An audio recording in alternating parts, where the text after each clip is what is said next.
Welcome to my channel, my dear friends and my dear students. Today, our topic is The Earth is Not Ours. It is written by Kofi Annan. We will discuss about the questions, short answer type questions, and then long questions. Here is the first question. What is the meaning of globalization? ਵਿਸ਼ਵੀਕਰਨ ਦਾ ਕੀ ਅਰਥ ਹੈ?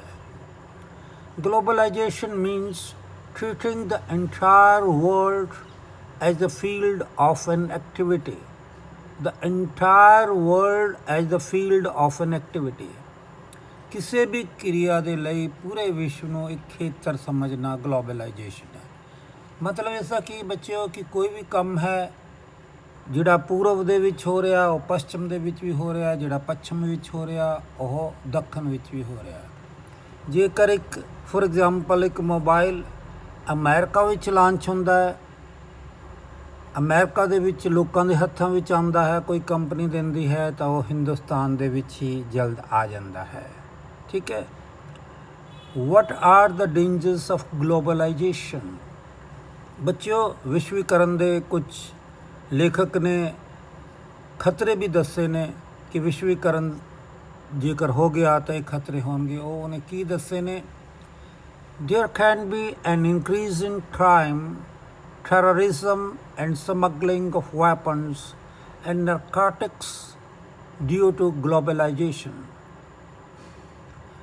ਵਿਸ਼ਵੀਕਰਨ ਹੋਣ ਦੇ ਨਾਲ ਕਹਿੰਦਾ ਜੁਰਮ ਦੇ ਵਿੱਚ ਵਾਧਾ ਹੋਏਗਾ, ਅੱਤਵਾਦ ਵਿੱਚ ਵਾਧਾ ਹੋਏਗਾ, ਹਥਿਆਰਾਂ ਦੀ ਸਮਗਲਿੰਗ ਜਿਹੜੀ ਹੈ ਇੱਕ ਜਗ੍ਹਾ ਤੋਂ ਦੂਜੀ ਜਗ੍ਹਾ ਤੇ ਨਸ਼ੀਲੇ ਪਦਾਰਥਾਂ ਦੀ ਤਸਕਰੀ ਵਿੱਚ ਵਾਧਾ ਹੋ ਸਕਦਾ ਕਿਉਂਕਿ ਇੱਕ ਦੇਸ਼ ਤੋਂ ਦੂਜੇ ਦੇਸ਼ ਦੇ ਵਿੱਚ ਲੋਕੀ ਜਿਹੜੇ ਨੇ ਆ ਜਾ ਬਹੁਤ ਆਰਾਮ ਦੇ ਨਾਲ ਸਕਦੇ ਨੇ। ਠੀਕ ਹੈ। ਤੇ what are the benefits of globalisation? ਵਿਸ਼ਵੀਕਰਨ ਦੇ ਬੱਚਿਓ ਬਹੁਤ ਸਾਰੇ ਫਾਇਦੇ ਨੇ। ਹੁਣ ਵੀ ਅਸੀਂ ਵਿਸ਼ਵੀਕਰਨ ਵੱਲ ਵੱਧ ਰਹੇ ਹਾਂ। ਇੱਕ ਦੂਜੇ ਦੇਸ਼ ਦੇ ਨਾਲ ਵਪਾਰ ਬਹੁਤ ਤੇਜ਼ੀ ਦੇ ਨਾਲ ਵੱਧ ਰਿਹਾ ਹੈ ਤਾਂ ਅਸੀਂ ਦੇਖ ਰਹੇ ਹਾਂ ਕਿ ਇੱਕ ਦੇਸ਼ ਦੀ ਬਣੀ ਹੋਈ ਚੀਜ਼ ਦੂਜੇ ਦੇਸ਼ 'ਚ ਬਹੁਤ ਆਰਾਮ ਨਾਲ ਉਪਲਬਧ ਹੋ ਜਾਂਦੀ ਹੈ। ਕਿਸੇ ਚੀਜ਼ ਦੀ ਘਾਟ ਬੰਦਾ ਮਹਿਸੂਸ ਨਹੀਂ ਕਰਦਾ। ਅਤੇ ਵਿਸ਼ਵੀਕਰਨ ਦੇ ਕੀ ਫਾਇਦੇ ਨੇ? Globalisation can help to tackle global issues more effectively. ਸਾਰਿਆਂ ਨਾਲੋਂ ਪਹਿਲੇ ਤਾਂ ਜਿਹੜਾ ਹੈ ਵਿਸ਼ਵ ਦੀਆਂ ਜਿਹੜੀਆਂ ਸਮੱਸਿਆਵਾਂ ਨੇ ਉਹਨਾਂ ਨੂੰ ਜ਼ਿਆਦਾ ਪ੍ਰਭਾਵਸ਼ਾਲੀ ਢੰਗ ਨਾਲ ਅਸੀਂ ਹੱਲ ਕਰ ਸਕਦੇ ਹਾਂ। It can lead to new opportunities and foster growth. ਨਵੇਂ ਅਵਸਰ ਮਿਲਣਗੇ ਅਤੇ ਸਾਡੀ ਜਿਹੜੀ ਗਰੋਥ ਹੈ, ਸਾਡੇ ਜਿਹੜੇ ਵਿਕਾਸ ਦੀ ਰਫਤਾਰ ਹੈ ਉਹ ਵੀ ਵਧੇਗੀ। ਠੀਕ ਹੈ ਜੀ। ਇੱਕ ਦੇਸ਼ ਦੇ ਲੋਕ ਦੂਜੇ ਦੇਸ਼ 'ਚ ਜਾ ਕੇ ਕੰਮ ਕਰ ਸਕਦੇ ਨੇ, ਟੈਕਨੋਲੋਜੀ ਹਾਸਲ ਕਰ ਸਕਦੇ, ਵਿਗਿਆਨ ਪੜ੍ਹ ਸਕਦੇ ਨੇ, ਗਿਆਨ ਪ੍ਰਾਪਤ ਕਰ ਸਕਦੇ ਨੇ, ਉੱਥੇ ਜਾ ਕੇ ਕੰਮ ਕਰ ਸਕਦੇ ਨੇ। ਠੀਕ ਹੈ। Next is fourth one, what is overreaching challenge of our times? What is overarching channel? ਹਾਂਜੀ। Question number 4 is what is overarching challenge of our times? ਸਾਡੇ ਸਮੇਂ ਦੀ ਸਭ ਨਾਲੋਂ ਵੱਡੀ ਚੁਣੌਤੀ ਕੀ ਹੈ? ਆਰਕ ਤੁਹਾਨੂੰ ਪਤਾ ਹੈ, ਓਵਰ ਆਰਕਿੰਗ ਕਹਿੰਦੇ ਸਭ ਤੋਂ ਵੱਡੀ। ਹਾਂਜੀ। The overarching challenge of our times is to make globalisation mean more than bigger market. ਕੀ ਹੈ ਓਵਰ ਆਰਕਿੰਗ ਚੈਲੰਜ? ਕੀ ਹੈ ਸਭ ਤੋਂ ਵੱਡੀ ਚੁਣੌਤੀ? ਕੀ ਹੈ ਕਿ ਅਸੀਂ ਵਿਸ਼ਵੀਕਰਨ ਨੂੰ ਸਿਰਫ ਇਸ ਤਰ੍ਹਾਂ ਨਾ ਲਈਏ ਕਿ ਇਹ ਇੱਕ ਬਹੁਤ ਵੱਡੀ ਮੰਡੀ ਹੈ ਕਿ ਇੱਕ ਜਗ੍ਹਾ ਦੀ ਚੀਜ਼ ਜਿਹੜੀ ਹੈ ਦੂਜੀ ਜਗ੍ਹਾ 'ਤੇ ਵਿਕ ਗਈ, ਦੂਜੀ ਜਗ੍ਹਾ ਦੀ ਚੀਜ਼ ਦੀ ਤੀਜੀ ਜਗ੍ਹਾ 'ਤੇ ਵਿਕ ਗਈ। ਹਾਂਜੀ। ਇੱਕ ਸਥਾਨ 'ਤੇ ਜੇਕਰ ਇੱਕ ਦੇਸ਼ ਦੇ ਵਿੱਚ ਕਿਸੇ ਵਸਤੂ ਦੀ ਜ਼ਿਆਦਾ ਮਿਕਦਾਰ ਵਿੱਚ ਹੈ ਤਾਂ ਘੱਟ ਮਿਕਦਾਰ ਵਾਲੀ ਜਗ੍ਹਾ 'ਤੇ ਚਲੇਗੀ। ਇੱਕ ਮੰਡੀ ਦੇ ਤੌਰ 'ਤੇ ਨਹੀਂ ਮੰਨਣਾ ਸੀ। ਇਹ ਹੋਰ ਵੀ ਕਈ ਜਿਹੜੇ ਨੇ ਪਹਿਲੂਆਂ ਤੋਂ ਜਿਹੜਾ ਹੈ ਇੱਕ ਦੂਜੇ ਦੇ ਨਾਲ ਜਿਹੜਾ ਹੈ ਸਹਿਯੋਗ ਰੱਖਦੀ ਹੈ। ਕੌਣ? ਗਲੋਬਲਾਈਜੇਸ਼ਨ। ਠੀਕ ਹੈ। what fundamental freedom does the author talk about? फिर बच्चों साडा जिहड़ा लेखक है कोफी अन्नान उन्हें कुछ मूलभूत आज़ादी के बारे च गल की है और वो 3 आज़ादी जिहड़ी उन्हें कही है किहड़ियां चीज़ों तो आज़ादी होनी चाहिए है।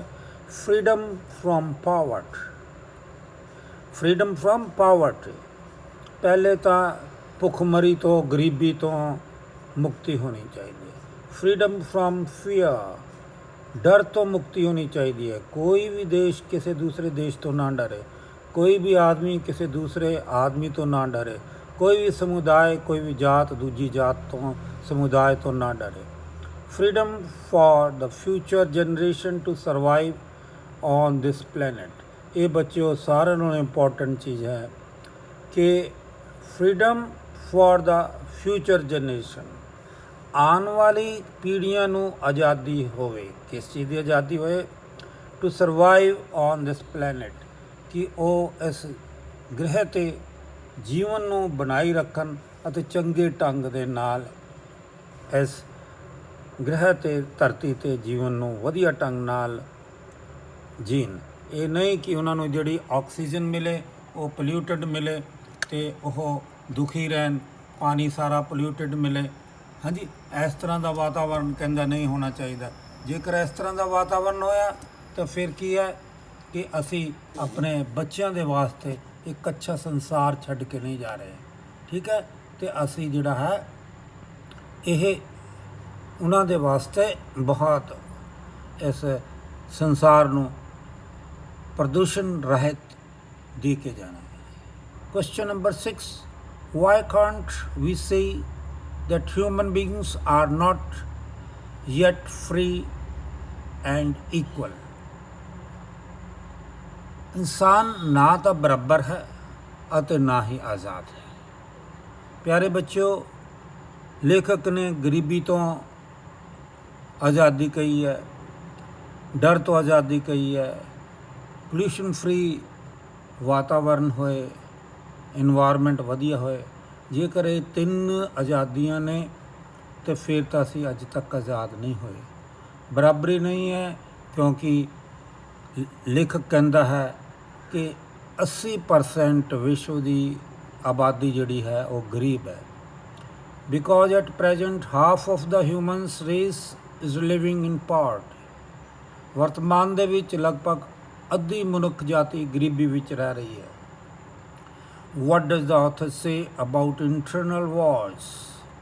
प्यारे बच्चों, पहले तो एक राज एक देश दूजे देश ते हमले करता सी, लेकिन अजकल एक देश उस दे अंदर ही जिहड़े ने आपो विच लोग लड़ रहे ने, मर रहे ने।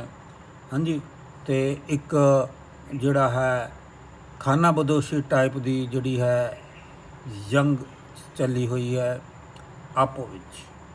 Internal wars result from unfair distribution of power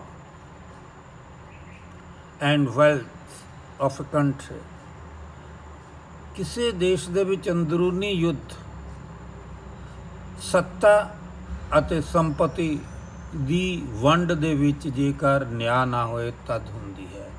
ਨਿਆਂ ਸੰਗਤ ਬਟਵਾਰਾ ਨਾ ਹੋਏ, ਕਿਸੇ ਵਰਗ ਨੂੰ ਬਹੁਤ ਜ਼ਿਆਦਾ ਅਧਿਕਾਰ ਮਿਲ ਗਏ ਹੋਣ, अपॉर्चुनिटीज़ मिल गई होन, अवसर मिल गए होन, दूजे नूं ना मिले होन, तो उस देश दे विच अशांति हो जाती। Different groups of the country fight among themselves, आपो विच लड़न लग पैंदे हैं different groups. Why do most conflicts happen and why? प्यारे बच्चों, जे देखा जाए तो बहुत सारे कॉन्फ्लिक्ट्स जिहड़े ने, झगड़े जिहड़े ने किसी भी देश दे विच गरीबी दे करके ही हुंदे ने। Most conflicts happen in poor countries where power and wealth is unfairly distributed। प्यारे बच्चों, 7th ते 8th का आंसर इको जिहा है। ठीक है, सो यू कैन राइट, जेकर 7वां क्वेश्चन जेकर तुसी पढ़ लेंदे हो तो अपने आप ही 12 what do most conflicts happen and why is the answer। मैं जिस तरह दसिया 7 का ही है Here is the ninth question. What is the best way to prevent conflicts? What is the best way to prevent conflicts? ਇਹਨਾਂ ਸੰਘਰਸ਼ਾਂ ਨੂੰ ਖਤਮ ਕਰਨ ਦਾ ਕੀ ਉਪਾਅ ਹੈ? ਸਭ ਤੋਂ ਵਧੀਆ ਢੰਗ ਕੀ ਹੈ? ਸਭ ਤੋਂ ਵਧੀਆ ਢੰਗ ਇਹ ਹੈ ਕਿ ਸਾਰਿਆਂ ਨੂੰ ਬਰਾਬਰ ਦੇ ਅਧਿਕਾਰ ਹੋਣ, ਸਾਰਿਆਂ ਨੂੰ ਬਰਾਬਰ ਦੇ ਅਪੋਰਚੁਨਿਟੀਜ਼ ਹੋਣ, ਸਾਰਿਆਂ ਨੂੰ ਅੱਗੇ ਵਧਣ ਦੇ ਸਾਧਨ ਇੱਕੋ ਜਿਹੇ ਹੋਣ, ਪੋਲੀਟੀਕਲ ਅਰੇਂਜਮੈਂਟ ਵਧੀਆ ਹੋਏ, ਠੀਕ ਹੈ। To promote political arrangements in which all groups are fairly combined with human rights and broad-based economic development. तो की है, there should be economical development, there should be fair distribution among all people. ठीक है, ਸਾਰਿਆਂ ਦੇ ਵਿੱਚ ਵੰਡ ਜਿਹੜੀ ਹੈ ਉਹ ਵਧੀਆ ਹੋਣੀ ਚਾਹੀਦੀ ਹੈ। Here is the question number 10. What is the third fundamental freedom? तीसरी फंडामेंटल फ्रीडम की दसी है उसने? ਆਪਾਂ ਪਹਿਲੇ ਵੀ ਪੜ੍ਹ ਚੁੱਕੇ ਹਾਂ। The freedom for future generation to sustain their life on this planet, ਕਿ ਸਾਡੀ ਫਿਊਚਰ ਜਨਰੇਸ਼ਨ ਜਿਹੜੀ ਹੈ ਉਹ ਬੜੀਆ ਢੰਗ ਦੇ ਨਾਲ ਰਹਿ ਸਕੇ, ਇਹ ਹੈ। Here are some of the long questions. I will discuss these questions with you. There are two long questions. First question is, the earth is not ours ਦੇ ਵਿੱਚੋਂ, what does the author tell us about the globalization? Globalization ਦੇ ਬਾਰੇ 'ਚ ਲੇਖਕ ਕੀ ਕਹਿ ਰਿਹਾ ਹੈ? Globalization means the entire world is one home, one field of activity. ਬਹੁਤ ਹੀ ਸਿੰਪਲ ਸੈਂਟੈਂਸਸ ਦੇ ਵਿੱਚ ਗਲੋਬਲਾਈਜੇਸ਼ਨ, ਵਿਸ਼ਵੀਕਰਨ ਦੀ ਪਰਿਭਾਸ਼ਾ ਦਿੱਤੀ ਹੈ ਕਿ ਸਾਰਾ ਸੰਸਾਰ ਜਿਹੜਾ ਹੈ ਉਹ ਇੱਕ ਘਰ ਵਾਂਗ ਹੈ ਔਰ ਕੰਮ ਕਰਨ ਦੇ ਵਾਸਤੇ ਇੱਕ ਕਰਮ ਖੇਤਰ ਹੈ, one field of activity. It means new opportunities for progress, success, economic growth in development to all. ਇਸ ਦਾ ਅਰਥ ਹੈ ਨਵੇਂ ਅਵਸਰ, ਅੱਗੇ ਵਧਣ ਦੇ, ਪ੍ਰਗਤੀ ਦੇ, ਸਫਲਤਾ ਪ੍ਰਾਪਤ ਕਰਨ ਦੇ, ਆਰਥਿਕ ਰੂਪ ਦੇ ਨਾਲ ਵਿਕਾਸ ਕਰਨ ਦੇ, ਸਾਰਿਆਂ ਦੇ ਵਾਸਤੇ ਅਵਸਰ ਨੇ ਗਲੋਬਲਾਈਜੇਸ਼ਨ 'ਚ ਇੱਕ ਦੇ ਨੇ। It will teach all how to govern better and live together and solve global issues. ਇਹ ਸਾਨੂੰ ਸਿਖਾਏਗੀ, ਗਲੋਬਲਾਈਜੇਸ਼ਨ ਕੀ ਸਿਖਾਏਗੀ ਕਿ ਚੰਗੇ ਢੰਗ ਦੇ ਨਾਲ ਅਸੀਂ ਸ਼ਾਸਨ ਕਿਸ ਤਰ੍ਹਾਂ ਕਰ ਸਕਦੇ ਹਾਂ। ਜਿਸ ਦੇਸ਼ ਦੇ ਵਿੱਚ ਚੰਗਾ ਸ਼ਾਸਨ ਹੋ ਰਿਹਾ, ਦੂਜੇ ਦੇਸ਼ ਜਿਸ 'ਚ ਚੰਗਾ ਸ਼ਾਸਨ ਬਹੁਤ ਜ਼ਿਆਦਾ ਨਹੀਂ ਹੋ ਰਿਹਾ, ਉੱਥੇ ਦੇ ਲੋਕ ਜਾਣਗੇ, ਉੱਥੇ ਦੇ ਜਿਹੜੇ ਬੁੱਧੀਜੀਵੀ ਜਾ ਕੇ ਸਿੱਖ ਸਕਦੇ ਨੇ ਕਿ ਉਹਨਾਂ ਦੇ ਵਿੱਚ ਬੈਟਰ ਗਵਰਨੈਂਸ ਕਿਸ ਤਰੀਕੇ ਨਾਲ ਹੈ। ਐਂਡ ਲਿਵ ਟੂਗੈਦਰ, ਅਸੀਂ ਇਕੱਠੇ ਰਵਾਂਗੇ ਔਰ ਯੁੱਧ ਵਗੈਰਾ ਦਾ ਡਰ ਫਿਰ ਨਹੀਂ ਰਹੇਗਾ। And to solve global issues, ਔਰ ਜਿਹੜੇ ਕੁਝ ਪ੍ਰੋਬਲਮਸ ਆ ਜਾਂਦੀਆਂ ਨੇ ਵਿਸ਼ਵ ਸਤਹ 'ਤੇ, ਉਹ ਅਸੀਂ ਇਕੱਠੇ ਬੈਠ ਕੇ ਉਹਨਾਂ ਦਾ ਹੱਲ ਕਰ ਸਕਾਂਗੇ। It means freedom from poverty, want, freedom from fear, ਡਰ ਤੋਂ ਮੁਕਤੀ ਹੈ, ਆਜ਼ਾਦੀ ਹੈ, ਥੁੜ ਤੋਂ ਆਜ਼ਾਦੀ ਹੈ, ਗਰੀਬੀ ਤੋਂ ਆਜ਼ਾਦੀ ਹੈ, ਠੀਕ ਹੈ। But globalisation can bring some negative impacts, ਲੇਕਿਨ ਵਿਸ਼ਵੀਕਰਨ ਕੁਝ ਮਾੜੇ ਵੀ ਪ੍ਰਭਾਵ ਲਿਆ ਸਕਦੀ ਹੈ। ਇੰਪੈਕਟ ਪ੍ਰਭਾਵ ਨੂੰ ਕਹਿੰਦੇ ਨੈਗੇਟਿਵ, ਮੈਨੇ ਮਾੜੇ। It can increase smuggling, terrorism and crime, ਇਹ ਵਾਧਾ ਕਰ ਸਕਦੀ ਹੈ ਕਿਸ ਦੇ ਵਿੱਚ? ਕ੍ਰਾਈਮਸ ਦੇ ਵਿੱਚ, ਸਮਗਲਿੰਗ ਦੇ ਵਿੱਚ, ਆਤੰਕਵਾਦ ਦੇ ਵਿੱਚ। ਪਿਆਰੇ ਬੱਚਿਓ, ਜਿਹੜਾ ਦੂਸਰਾ ਲੌਂਗ ਕੁਐਸਚਨ ਹੈ, ਬਹੁਤ ਹੀ ਇੰਪੋਰਟੈਂਟ ਹੈ। Write a paragraph on man and his environment. ਇਸੇ ਵਿਸ਼ੇ 'ਤੇ ਸਾਡਾ ਲੇਖਕ ਜਿਹੜਾ ਹੈ ਬੋਲ ਰਿਹਾ ਹੈ ਬੱਚਿਓ। ਤੇ man greed and desires has milk the human resources on a large scale. ਆਦਮੀ ਦੇ, ਇਨਸਾਨ ਦੇ ਲਾਲਚ ਨੇ, ਉਸ ਦੀਆਂ ਇੱਛਾਵਾਂ ਨੇ ਕੁਦਰਤੀ ਸਰੋਤਾਂ ਦਾ ਬਹੁਤ ਲਾਰਜ ਸਕੇਲ 'ਤੇ, ਬਹੁਤ ਵਿਆਪਕ ਪੱਧਰ 'ਤੇ ਦੋਹਨ ਕੀਤਾ ਹੈ। ਕੁਦਰਤੀ ਵਸੀਲਿਆਂ ਨੂੰ ਬਹੁਤ ਤੇਜ਼ੀ ਦੇ ਨਾਲ ਕੱਢਿਆ, ਉਹਦਾ ਇਸਤੇਮਾਲ ਕੀਤਾ। ਇਸਤੇਮਾਲ ਵੀ ਨਹੀਂ ਕੀਤਾ, ਗਲਤ ਇਸਤੇਮਾਲ ਕੀਤਾ। ਹਾਂਜੀ, ਜਿਸ ਤਰ੍ਹਾਂ ਤੇਲ ਹੈ, ਹਾਂਜੀ, ਜਿੰਨੀਆਂ ਮਿਨਰਲਸ ਨੇ, ਜਿਸ ਤਰ੍ਹਾਂ ਲੋਹਾ, ਚਾਂਦੀ, ਸੋਨਾ, ਇਸ ਤਰ੍ਹਾਂ ਦੀਆਂ ਚੀਜ਼ਾਂ ਨੂੰ ਔਰ ਕੋਲੇ ਨੂੰ ਬਹੁਤ ਤੇਜ਼ੀ ਦੇ ਨਾਲ ਉਹਨੂੰ ਜ਼ਮੀਨ ਦੇ ਵਿੱਚੋਂ ਕੱਢਿਆ ਔਰ ਉਹਦਾ ਇਸਤੇਮਾਲ ਕੀਤਾ। ਹੁਣ ਜਿਹੜੇ ਨੇ ਸਾਡੇ ਕੋਲ ਰਿਸੋਰਸਿਸ ਘੱਟ ਰਹਿ ਗਏ ਨੇ, ਕੁਦਰਤੀ resources, it has sapped natural resources, ਔਰ ਸਾਰਾ ਕੁਦਰਤੀ ਵਸੀਲਾ ਜਿਹੜਾ ਸੀਗਾ ਸਾਡਾ, ਉਸ ਨੂੰ ਉਹ ਪੀ ਗਿਆ ਹੈ, ਸਿਪ ਕਰ ਗਿਆ ਹੈ। Tall trees have been axed for tall buildings. ਲੰਬੇ ਉੱਚੇ ਦਰਖਤ, ਜਿਹੜੀ ਇੱਕ ਬਹੁਤ ਵਧੀਆ ਸਾਡੀ ਸੰਪਦਾ ਸੀ, ਜ਼ਮੀਨ ਜਾਇਦਾਦ ਸੀ, ਉਸ ਨੂੰ ਜਿਹੜਾ ਹੈ ਲੰਬੀਆਂ ਬਿਲਡਿੰਗਸ ਜਿਹੜੀਆਂ ਨੇ ਉਹਨਾਂ 'ਤੇ ਪ੍ਰਹਾਰ ਕੀਤਾ ਹੈ। ਲੰਬੀਆਂ ਬਿਲਡਿੰਗ ਬਣਾਉਣ ਲਈ ਦਰਖਤ ਵੱਢ ਦਿੱਤੇ। Mountain yield before man's desire for concrete cities. Concrete ਦੀਆਂ ਸ਼ਹਿਰ ਨੂੰ ਬਣਾਉਣ ਦੇ ਵਾਸਤੇ ਆਦਮੀ ਦੀ ਇੱਛਾ ਨੇ, ਜਿਹੜੇ ਸਾਡੇ ਪਰਬਤ ਨੇ, ਉਹਨਾਂ ਨੂੰ ਘੁਟਨੇ ਟੇਕਣ 'ਤੇ ਮਜਬੂਰ ਕਰ ਦਿੱਤਾ। ਮਾਊਂਟੇਨ ਯੀਲਡ ਮੈਨੇ ਘੁਟਨੇ ਟੇਕਣਾ। It resulted environment imbalance and pollution. ਇਸ ਕਰਕੇ ਜਿਹੜਾ ਹੈ ਇਨਵਾਇਰਮੈਂਟ ਦੇ ਵਿੱਚ, ਸਾਡੇ ਵਾਤਾਵਰਨ ਦੇ ਵਿੱਚ ਇੰਬੈਲੈਂਸ ਹੋ ਗਿਆ ਹੈ, ਅਨਿਯੰਤਰਨ ਹੋ ਗਿਆ ਸਾਡਾ ਵਾਤਾਵਰਨ, ਔਰ ਪੋਲਿਊਸ਼ਨ ਨੂੰ ਬੜਾਵਾ ਮਿਲਿਆ ਹੈ। ਕੋਫੀ ਐਨਨ ਥਰੋਲੀ ਲੈਮੈਂਟਸ। ਕੋਫੀ ਐਨਨ ਸੱਚਮੁੱਚ ਹੀ ਕਲਪ ਰਹੇ ਹਨ। ਲੈਮੈਂਟਸ ਮੈਨੇ ਹੁੰਦਾ ਕਲਪਨਾ, ਹਾਂਜੀ, ਦੁੱਖ ਮਹਿਸੂਸ ਕਰਨਾ, ਦੁਖੀ ਹੋ ਕੇ ਸ਼ਬਦ ਕਹਿਣਾ। ਦ ਅਰਥ ਇਜ਼ ਨਾਟ ਆਰਸ। ਉਹ ਕਹਿੰਦਾ ਇਹ ਧਰਤੀ ਸਾਡੀ ਨਹੀਂ ਹੈ। ਅਤੇ ਫਿਰ ਕਿਸ ਦੀ ਹੈ? ਇਹ ਧਰਤੀ ਜਿਹੜੀ ਹੈ ਸਾਡੇ ਪੂਰਵਜਾਂ ਦੀ ਦਿੱਤਾ ਹੋਇਆ ਸਾਨੂੰ ਇੱਕ ਧਰੋਹਰ ਹੈ ਕਿ ਇਸ ਨੂੰ ਸਾਂਭ ਕੇ ਰੱਖੋ, ਔਰ ਕਿਸ ਨੂੰ ਦੇਣੀ ਹੈ? ਅੱਗੇ ਆਉਣ ਵਾਲੇ ਪੀੜ੍ਹੀਆਂ ਨੂੰ ਦੇਣੀ ਹੈ। ਦ ਅਰਥ ਇਜ਼ ਨਾਟ ਆਰਸ। ਅਸੀਂ ਤਾਂ ਕਸਟੋਡੀਅਨਸ ਹਾਂ ਬੱਚਿਓ, ਅਸੀਂ ਤਾਂ ਇਸ ਦੇ ਬਸ ਸਿਰਫ ਰਖਵਾਲੇ ਹਾਂ, ਸਾਂਭ ਕੇ ਰੱਖਣ ਵਾਲੇ ਹਾਂ, ਔਰ ਸਾਂਭ ਕੇ ਰੱਖ ਕੇ ਅਤੇ ਅਸੀਂ ਅੱਗੇ ਇਸ ਨੂੰ ਆਪਣੇ ਬੱਚਿਆਂ ਨੂੰ ਦੇਣਾ ਹੈ। It is a treasure we hold in trust of our descendants. Descendants ਕਹਿੰਦੇ ਆ ਜਿਹੜੇ ਪੀੜ੍ਹੀਆਂ ਨੂੰ ਕਹਿੰਦੇ ਆ।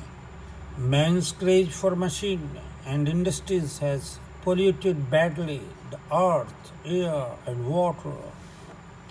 ਆਦਮੀ ਦੇ ਸਨਕ ਨੇ, ਮਸ਼ੀਨ ਦੇ ਵਾਸਤੇ ਆਦਮੀ ਦੀ ਸਨਕ ਨੇ, ਵੱਡੀਆਂ ਫੈਕਟਰੀਜ਼ ਔਰ ਇੰਡਸਟਰੀਜ਼ ਲਗਾਉਣ ਦੀ ਸਨਕ ਨੇ ਕੀ ਕੀਤਾ ਹੈ? ਵਾਤਾਵਰਨ ਨੂੰ ਬਹੁਤ ਜ਼ਿਆਦਾ ਦੂਸ਼ਿਤ ਕਰ ਦਿੱਤਾ ਹੈ। ਉਸ ਦੇ ਵਿੱਚ ਧਰਤੀ ਵੀ ਹੈ, ਹਵਾ ਵੀ ਹੈ, ਪਾਣੀ ਵੀ ਹੈ। Let us all be awakened. ਆਓ ਅਸੀਂ ਜਾਗਰੂਕ ਹੋਈਏ। ਲੈਟ ਅਸ ਆਲ ਬੀ ਅਵੇਕਨ। ਅਸੀਂ ਸਾਰੇ ਜਾਗਰੂਕ ਹੋਈਏ। Let us learn new ethics. ਅਸੀਂ ਨਵੀਂ ਇੱਕ ਵਿਚਾਰਧਾਰਾ, ਇੱਕ ਨਵਾਂ ਐਥਿਕਸ ਆਪਣੇ 'ਚ ਪੈਦਾ ਕਰੀਏ, ਮੋਰੈਲਿਟੀ ਪੈਦਾ ਕਰੀਏ। We must preserve our forests, fisheries, living beings. ਸਾਨੂੰ ਸਾਡੇ ਜੰਗਲਾਂ ਨੂੰ ਸਾਂਭਣਾ ਹੋਏਗਾ ਔਰ ਪੈਦਾ ਕਰਨੇ ਹੋਣਗੇ ਹੋਰ ਜੰਗਲ। ਫਿਸ਼ਰੀਜ਼ ਕਹਿੰਦੇ ਆਪਾਂ ਮੱਛਲੀ ਪਾਲਣ ਦੇ ਉਦਯੋਗ ਨੂੰ, ਐਗਰੀਕਲਚਰ ਨੂੰ। ਲਿਵਿੰਗ ਬੀਇੰਗਸ ਔਰ ਬਹੁਤ ਸਾਰੇ ਜਿਹੜੇ ਪ੍ਰਾਣੀ ਨੇ, ਉਹਨਾਂ ਦੀਆਂ ਸਪੀਸੀਜ਼ ਜਿਹੜੀਆਂ ਨੇ, ਉਹਨਾਂ ਦੇ ਜਿਹੜਾ ਹੈ ਪੂਰੀ ਦੀ ਪੂਰਾ ਵੰਸ਼ ਜਿਹੜਾ ਹੈ ਉਹ ਖਤਮ ਹੋ ਰਿਹਾ ਲਿਵਿੰਗ ਬੀਇੰਗਸ ਦਾ, ਉਹਨੂੰ ਸਾਂਭੀਏ। Grow more trees, live to our needs. ਸਾਡਾ ਕੀ ਸਲੋਗਨ ਹੋਣਾ ਚਾਹੀਦਾ? ਵੱਧ ਤੋਂ ਵੱਧ ਦਰਖਤ ਉਗਾਈਏ ਔਰ ਆਪਣੀ ਜ਼ਰੂਰਤਾਂ ਦੇ ਮੁਤਾਬਕ ਜੀਏ। ਇਹ ਬਹੁਤ ਇੰਪੋਰਟੈਂਟ ਚੀਜ਼ ਹੈ। ਇਹ ਨਹੀਂ ਵੀ ਸਾਡੇ ਕੋਲ ਜ਼ਰੂਰਤ ਦੀਆਂ ਚੀਜ਼ਾਂ ਹੈਗੀਆਂ, ਹੋਰ ਉਹੀ ਚੀਜ਼ਾਂ ਲਿਆਈ ਜਾਈਏ। ਜੇ 5 ਕੱਪੜੇ ਹੈਗੇ, ਜੋੜੀ ਕੱਪੜੇ ਹੈਗੇ, ਤਾਂ ਅਸੀਂ ਬਾਜ਼ਾਰ 'ਚ ਜਾ ਕੇ 5 ਜੋੜੀ ਹੋਰ ਲੈ ਆਈਏ, ਚਾਹੇ ਸਾਨੂੰ ਜ਼ਰੂਰਤ ਹੋਏ ਚਾਹੇ ਨਾ ਹੋਏ। ਇਸ ਤਰ੍ਹਾਂ ਨਹੀਂ ਕਰਨਾ ਬੱਚਿਓ। Follow principals of reuse and recycle. ਔਰ ਕੀ ਸਿਧਾਂਤ ਸਾਨੂੰ ਉਹਨੂੰ ਅਪਣਾਉਣਾ ਪੈਣਾ? ਕਿਸੇ ਵੀ ਚੀਜ਼ ਨੂੰ ਇਸਤੇਮਾਲ ਕਰੋ, ਫਿਰ ਦੁਬਾਰਾ ਇਸਤੇਮਾਲ ਕਰੋ, ਫਿਰ ਜਦੋਂ ਉਹ ਬਿਲਕੁਲ ਵੀਅਰ ਆਊਟ ਹੋ ਜਾਵੇ ਉਹਨੂੰ ਰੀਸਾਈਕਲ ਕਰਨ ਦੇ ਵਾਸਤੇ ਇੰਡਸਟਰੀ 'ਚ ਭੇਜ ਦਿਓ, ਤਾਂ ਕਿ ਉਹ ਦੁਬਾਰਾ ਉਸ ਦੇ ਵਿੱਚ ਕੁਝ ਤਰਮੀਮ ਕਰਕੇ ਚੇਂਜ ਕਰਕੇ ਦੁਬਾਰਾ ਅਸੀਂ ਕਿਸੇ ਨਾ ਕਿਸੇ ਢੰਗ ਨਾਲ ਇਸਤੇਮਾਲ ਕਰ ਸਕੀਏ। Let us not plunder what really belong to our children. ਇਹ ਸ਼ਬਦ ਜਿਹੜੇ ਨੇ ਲੇਖਕ ਨੇ ਹੀ ਬੋਲੇ ਨੇ, ਲਿਖੇ ਨੇ ਇਸ ਪਾਠ 'ਚ। ਅਸੀਂ ਉਹਨਾਂ ਚੀਜ਼ਾਂ ਨੂੰ ਨਾ ਲੁੱਟੀਏ। ਪਲੰਡਰ ਹੁੰਦਾ ਲੁੱਟ ਕਰਨੀ, ਹਾਂਜੀ, ਲੁੱਟ ਪਾਟ ਕਰਨ ਨੂੰ ਪਲੰਡਰ ਕਰਨਾ, ਜਿਹੜੇ ਕਿ ਸਾਡੇ ਬੱਚਿਆਂ ਦਾ ਹੈ, ਸਾਡੇ ਬੱਚਿਆਂ ਵਾਸਤੇ ਹੈ। Thank you very much, so nice of you. Have A good night, good day, and if you have not subscribed my channel, do subscribe it, my dear friends, for more videos and more educational videos. Contact and subscribe my channel. Thank you very much.